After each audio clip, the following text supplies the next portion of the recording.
नमस्कार बच्चों। तो कैसे हैं आप लोग? मैं आचार्य हजारी प्रसाद द्विवेदी हूँ।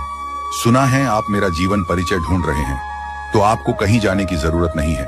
अब मेरा जीवन परिचय तो मैं ही बता देता हूँ। तो बच्चों, मेरा जन्म श्रावण शुक्ल पक्ष एकादशी 19 अगस्त 1907 ईस्वी को बलिया जिले के दुबे का छपरा ओझवलिया गांव के एक प्रतिष्ठित सरयू पारी ब्राह्मण कुल में हुआ था।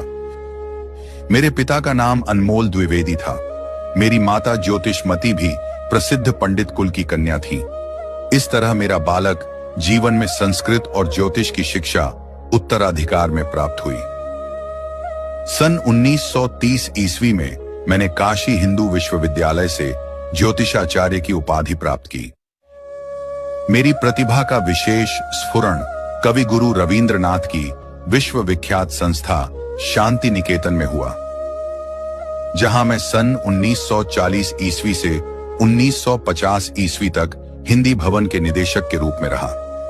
यहीं मेरा विस्तृत स्वाध्याय और सृजन का शिलान्यास हुआ। सन 1949 ईस्वी में लखनऊ विश्वविद्यालय ने मुझे डीजियो लिटजीरो की उपाधि से सम्मानित किया। सन 1950 ईस्वी में मैं काशी हिंदू विश्वविद्यालय के हिंदी विभाग के प्रोफेसर और अध्यक्ष नियुक्त हुआ।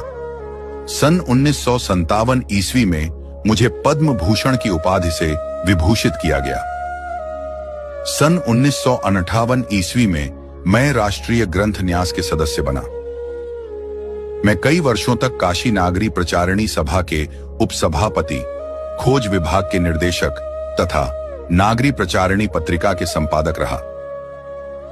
इसके बाद सन 1960 ईस्वी से 1966 ईस्वी तक मैं पंजाब विश्वविद्यालय चंडीगढ़ में हिंदी विभाग के प्रोफेसर और अध्यक्ष रहा। तत्पश्चात मैंने भारत सरकार की हिंदी संबंधी विविध योजनाओं का दायित्व ग्रहण किया। लेकिन 18 मई 1979 ईस्वी को मेरा निधन हो गया। मेरी साहित्य बहुत विस्तृत है। कविता और नाटक के क्षेत्र में मैंने प्रवेश नहीं किया। मेरी कृतियां वर्गीकरण के आधार पर निम्नलिखित, जैसे कि मेरी प्रमुख इतिहास है, हिंदी साहित्य का आदिकाल, हिंदी साहित्य की भूमिका। मेरी प्रमुख निबंध संग्रह है अशोक के फूल, कुटज, विचार प्रवाह, विचार और वितर्क, कल्पलता, आलोक पर्व।